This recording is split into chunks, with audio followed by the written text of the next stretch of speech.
In the early morning hours of September 7th, 1939, a Polish captain stood at the entrance of a concrete bunker, watching the horizon where German tanks rolled like a dark tide across the countryside. Captain Władysław Raginis had just received orders that would seal his fate. He was to hold a fortified line at Wizna with 700 men against an advancing force of 42,000 German soldiers. The odds were impossible, the outcome certain, yet what happened next would transform this forgotten corner of Poland into legend. This is the story of a man who made a sacred vow and kept it unto death, earning his place among history's greatest military heroes. To understand the magnitude of Captain Raginis' sacrifice, we must first journey back to the world that shaped him. Born on June 27, 1908, in the village of Zaryni near Daugavpils, in what is now Latvia, Raginis grew up in a landowning family, steeped in patriotic tradition. His childhood was marked by the tumultuous aftermath of World War I and the rebirth of Poland as an independent nation. After 123 years of partition and foreign rule, Poland had finally emerged from the ashes of empire, and young Władysław breathed this air of newfound freedom from his earliest days. The path to military service seemed inevitable for a young man of his background and convictions. In 1927, fresh from gymnasium, he enrolled at the Infantry Non-Commissioned Officer School in Komorowo, near Ostro-Mazowiecka. His instructors would later describe him as a mediocre student, unremarkable in his academic performance. Yet within this seemingly ordinary young man burned something that textbooks could not measure, a depth of character that would only reveal itself under the most extreme circumstances. After completing his studies in 1928, he quickly advanced to the Infantry Officers' School in the same town, graduating on July 15, 1930. His early military career unfolded with the steady rhythm of peacetime service. Assigned to the 76th Infantry Regiment stationed in Grodno, he served as a platoon commander and instructor at the School Cadet Corps. These were years of routine drills, training exercises, and the gradual accumulation of the skills that would serve him in his final hour. His superiors noted his competence and leadership qualities, traits that would eventually place him at the center of one of the war's most dramatic defensive stands. By 1939, he had earned promotion to captain and assignment to the elite Border Defense Corps, commanding the 3rd Company Heavy Machine Gun Battalion of the Border Defense Corps Regiment Sarny, under Lieutenant Colonel Nikodem Sulik. As summer turned to autumn in 1939, the political situation in Europe had reached a breaking point.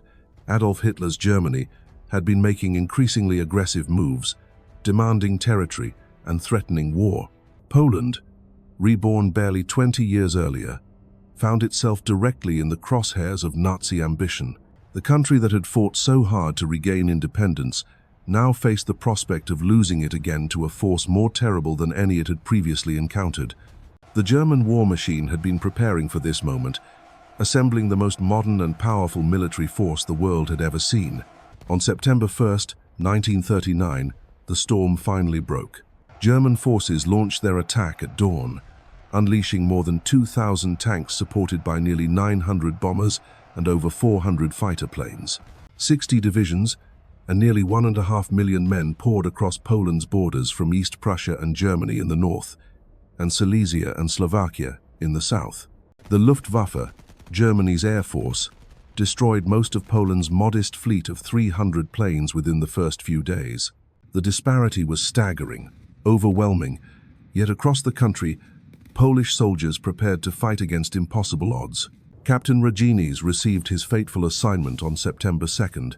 The Border Defense Corps Regiment Sarny had been split, with most units sent to Upper Silesia to man the fortified area Silesia. Raginis and his men, however, were ordered to Osowiec fortress near the border with East Prussia. It was here that he learned of his new command, the Wizna fortified area, a defensive line that would become his final battlefield. The Wizna position was both strategically crucial and woefully incomplete. Before the war, Polish military planners had recognized the importance of this area, which guarded the crossings of the Narew and Biebza rivers and was designed to shield Polish positions further south. The defensive line stretched 9 kilometers between the villages of Kołodzieje and Grądy Woniecko, with Wizna at its center. Yet when war broke out, The fortifications were far from finished. What should have been a comprehensive defensive system was instead a collection of bunkers and strongpoints, many lacking proper equipment and supplies. Raginis chose his command post carefully, selecting bunker Guderian 126 near the village of Góra Strękowa. The bunker sat on a hill at the exact center of the Polish lines, giving him the best possible view of the battlefield and communication with his scattered forces. His command consisted of approximately 700 soldiers and non-commissioned officers and 20 officers. Their arsenal included 6 pieces of 75mm artillery, 24 heavy machine guns, 18 machine guns, and 2 anti-tank rifles with just 20 rounds between them. It was a force that might have seemed adequate for a training exercise, but which now faced the prospect of holding back the German war machine. The men under Raginis's command came from various units, thrown together by the chaos of mobilization and the desperate need to defend every possible position. They were farmers and factory workers, teachers and shopkeepers, united by their Polish blood and their determination to defend their homeland. Many had never seen combat before. Others were veterans of the Polish-Soviet War or the various border conflicts of the interwar period. What they all shared was the knowledge that they were about to face the most powerful military force in Europe with little more than their rifles, their courage, and their captain's leadership. As his men dug in and prepared their positions, Raginis must have contemplated the magnitude of what lay ahead. Military intelligence reports painted a grim picture of German strength and capabilities. The Wehrmacht had already demonstrated its devastating effectiveness in the opening days of the campaign, smashing through Polish defenses with a combination of tanks, aircraft, and infantry that the world had never seen before. This was not the static warfare of the previous World War, but something new and terrifying, a form of combat that the Germans called Blitzkrieg, lightning war. Yet, even as reports arrived of Polish defeats elsewhere, even as the sound of German artillery grew closer each day, Raginis and his men continued their preparations. They reinforced their bunkers, laid out fields of fire for their machine guns, and established communication lines between positions. The captain moved among his troops, checking their readiness, offering encouragement, and demonstrating the calm leadership that would sustain them in the dark hours to come. He knew, as they all knew, that help would not arrive in time. The main Polish armies were fighting for their lives elsewhere, and the strategic reserve was already committed to defending Warsaw. On the horizon, dust clouds marked the approach of the German advance guard. Soon those clouds would resolve into tanks and trucks, artillery pieces and marching columns of infantry. At their head rode General Heinz Guderian, one of Germany's most capable commanders and the architect of modern armored warfare.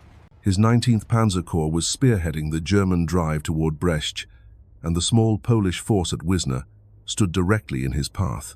The stage was set for a confrontation that would echo through history. 700 Polish soldiers against 42,000 Germans. Incomplete fortifications against the most modern military equipment. A captain who had sworn an oath against a general who had never known defeat. The morning of September 7th brought with it an eerie stillness that seemed to press against the earth itself. Captain Raginis stood in the observation post of bunker Guderian 126. His field glasses trained on the northern horizon, where the first German reconnaissance units had been spotted at dawn. Behind him, his radio operator maintained contact with the scattered Polish positions, their voices crackling through static as they reported enemy movements. The captain's weathered hands gripped the concrete sill as he watched the distant glint of metal moving through the morning haze. This was it, the moment every soldier dreads and prepares for throughout his entire career. The German force approaching Wizna was unlike anything the Polish defenders had ever faced. General Heinz Guderian's 19th Panzer Corps represented the cutting edge of military evolution, a mechanized juggernaut that had already carved through Polish defenses elsewhere with terrifying efficiency. Over 350 tanks rolled forward in disciplined formations, their engines creating a rumble that could be felt through the ground. Behind them came artillery pieces, anti-tank guns, mortars, and thousands upon thousands of infantry. The numbers were staggering. 1,200 officers and 41,000 soldiers and non-commissioned officers, supported by 108 howitzers, 58 pieces of artillery, and hundreds of machine guns. Guderian himself was a legend in the making.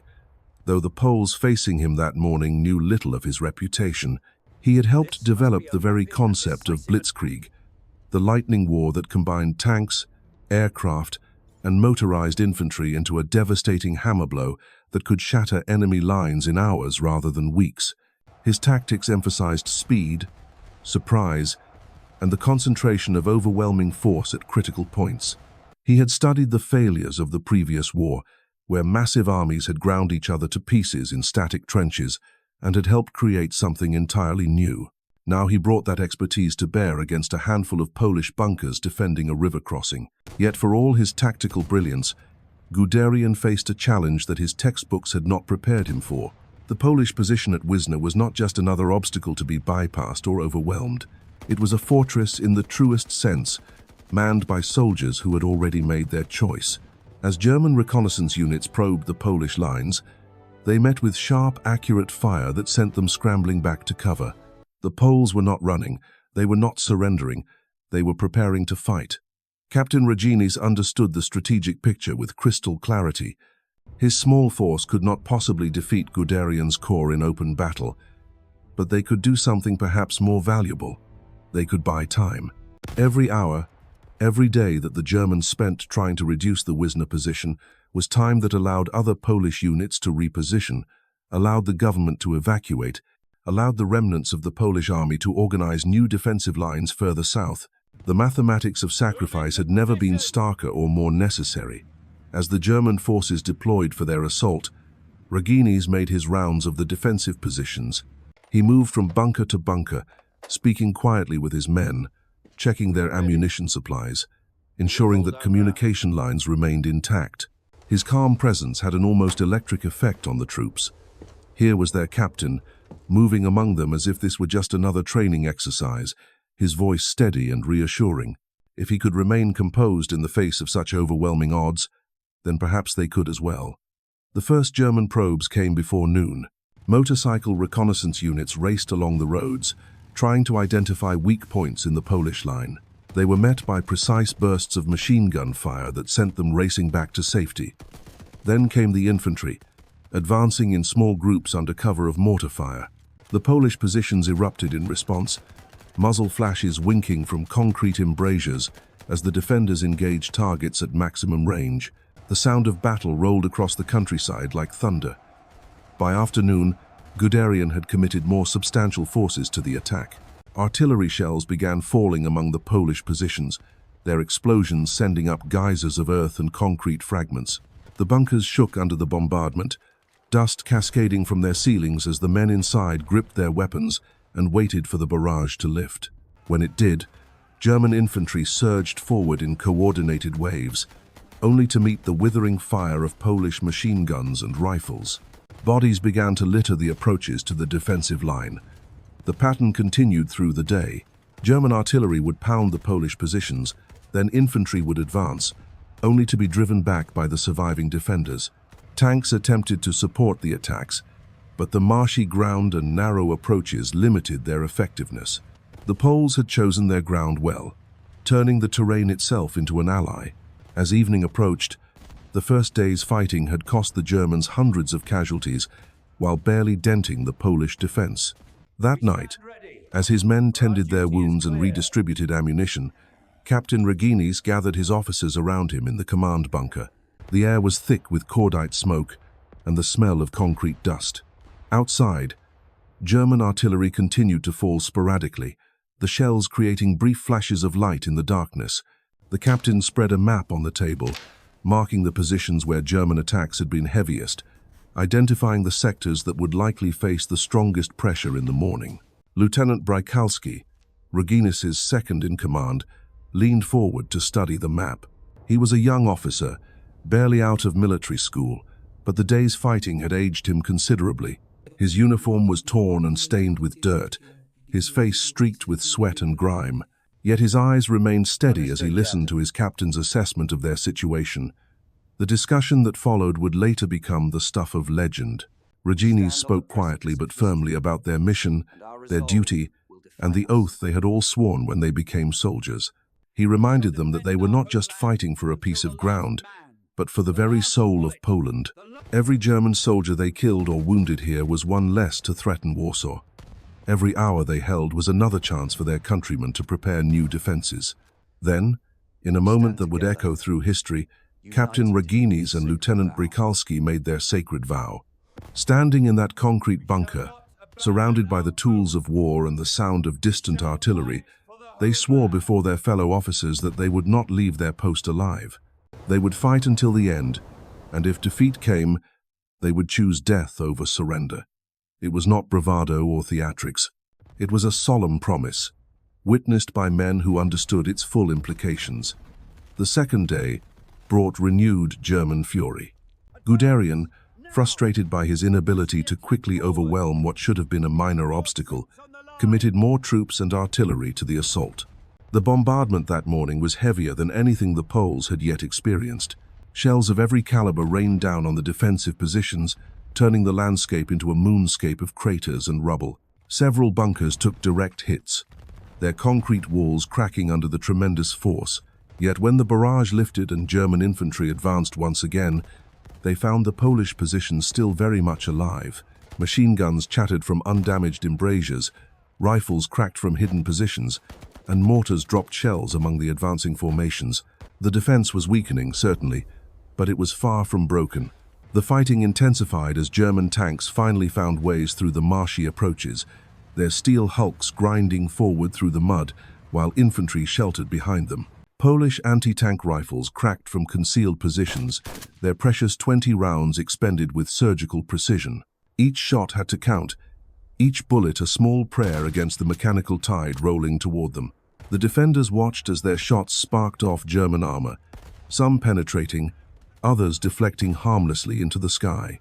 Captain Raginis moved through the trenches connecting his bunkers, his uniform now as battered and stained as those of his men. A piece of shrapnel had opened a gash across his forehead, blood trickling down his face, but his voice remained steady as he called out orders and encouragement. He paused at each position, checking ammunition levels, redistributing supplies from damaged bunkers to those still fighting. His presence seemed to materialize wherever the fighting was heaviest, wherever his men needed their captain most. The German assault tactics evolved throughout the day. Guderian's engineers had studied the Polish positions during the night, identifying weak points and planning more sophisticated attacks. Smoke shells began falling among the bunkers, creating dense clouds that obscured the defenders' fields of fire. Under cover of this artificial fog, German infantry crept closer, using Bangalore torpedoes and satchel charges to blast gaps in the Polish wire obstacles. Yet every German advance met fierce resistance. Polish soldiers fought from shell holes when their bunkers were destroyed, from trenches when the shell holes became untenable. They fell back from position to position in good order, making the Germans pay for every meter of ground. The retreat was not panic or collapse, but the disciplined withdrawal of professional soldiers who understood that their mission was to inflict maximum casualties while buying maximum time. By midday, the German forces had penetrated the outer defensive ring, but at a cost that shocked even veteran Wehrmacht officers. Bodies in field-grey uniforms carpeted the approaches to the Polish positions. German medics worked frantically to evacuate the wounded, while artillery observers called for increasingly heavy bombardments to suppress the stubborn defenders. The schedule that called for the position to be overrun in hours had stretched into a second full day of costly fighting. The afternoon brought a new horror as German Stuka dive bombers appeared overhead, their distinctive gull wings and screaming sirens adding a new dimension to the battle. The aircraft dove almost vertically toward the Polish positions, releasing their bombs at the last possible moment before pulling up in steep climbs. The earth shook with each explosion, concrete fragments flying like deadly rain. Several bunkers suffered direct hits, their roofs caving in and burying the defenders beneath tons of rubble. Through it all, Captain Raginis continued to command. His radio crackled with reports from his scattered positions, each message painting a grimmer picture than the last. Bunker after bunker fell silent, their crews dead or too badly wounded to continue fighting. Ammunition ran dangerously low as the day wore on, forcing the defenders to make every shot count. Machine gun bursts became shorter, more carefully aimed. Artillery fire was reserved for only the most critical moments. As evening approached on September 9th, the Polish position had been reduced to a handful of strongpoints clustered around the central command bunker. German forces had infiltrated between the remaining positions, cutting communication lines and isolating the defenders. Yet from each surviving bunker, Polish guns continued to fire, their muzzle flashes winking defiantly in the gathering darkness. That night, as German artillery continued its relentless pounding, Captain Raginis conducted what he knew would be his final inspection of the positions. Moving through communication trenches now half filled with rubble, he reached each remaining bunker to speak with his men. Many were wounded, all were exhausted, but none spoke of surrender. They had made their choice days ago, following their captain's example and their own sense of duty. The conversations in those bunkers were quiet, almost intimate, despite the thunder of artillery outside. Veterans spoke of their families back home, young soldiers of sweethearts they might never see again. Officers checked their sidearms and made final entries in unit diaries that would probably never be found. Medics distributed the last of their morphine to the most seriously wounded, knowing there would be no resupply. Captain Raginis returned to his command bunker as dawn approached on September 10th. The structure had taken several near misses during the night, its walls cracked and portions of the ceiling sagging dangerously. His radio operator, a young sergeant who had remained at his post throughout the three-day battle, looked up as the captain entered. The man's face was grey with exhaustion and concrete dust, his hands steady on the radio controls despite the tremor of shell shock. The reports coming through the radio painted the final picture. Of the original defensive line, only 2 bunkers remained in action. Both were located in the center of the position on Strenkowa Gora, within sight of the command post.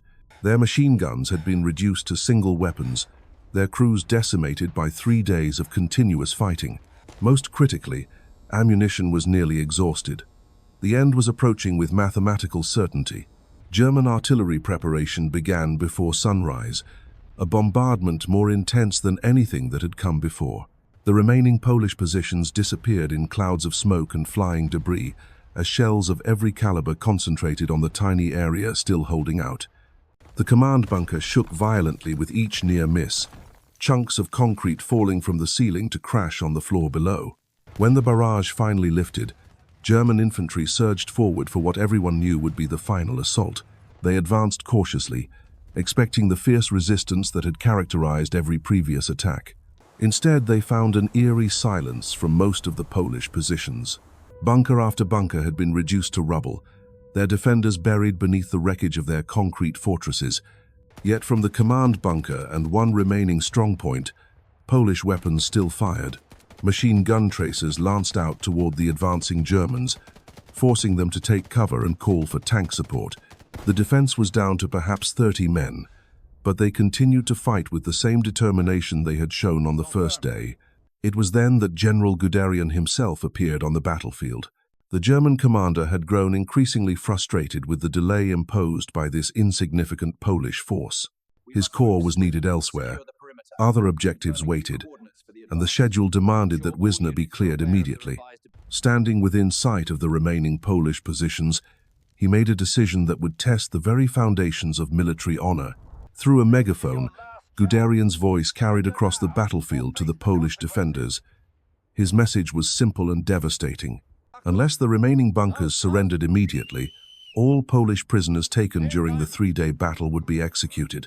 It was a threat that violated every convention of warfare, but it was delivered by a man who had grown tired of Polish resistance and was determined to end it by any means necessary.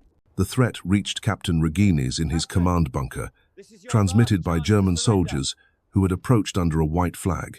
The captain listened to the ultimatum in silence, his face betraying no emotion as he considered his options. Around him, his surviving officers waited for his decision. They all understood what was at stake, not just for themselves but for their captured comrades. For a moment that seemed to stretch into eternity, the battlefield fell silent. German soldiers waited in their positions, watching the Polish bunkers. In those concrete chambers, Polish soldiers gripped their weapons and waited for their captain's word. The weight of command had never been heavier, the burden of decision never more terrible. Captain Raginis looked around at his remaining men, these soldiers who had followed him through 3 days of hell and were prepared to follow him into whatever came next. His voice, when he finally spoke, was quiet but clear enough for every man to hear. The words he chose would define not just the end of the battle, but the meaning of everything they had endured. Captain Raginis stood and faced his men one final time. He thanked them for their courage, for their sacrifice, for proving that some oaths are sacred beyond life itself. Then he gave his last order. His soldiers would surrender and live, but he would keep his vow. As his men filed out of the bunker, Raginis pulled the pin from a grenade and held it to his chest. The explosion that followed marked not just the end of one man's life, but the birth of a legend that would inspire generations. Today, nearly 80 years later, we remember Captain Raginis not because he won a battle, but because he showed us what it means to keep faith when everything else falls away.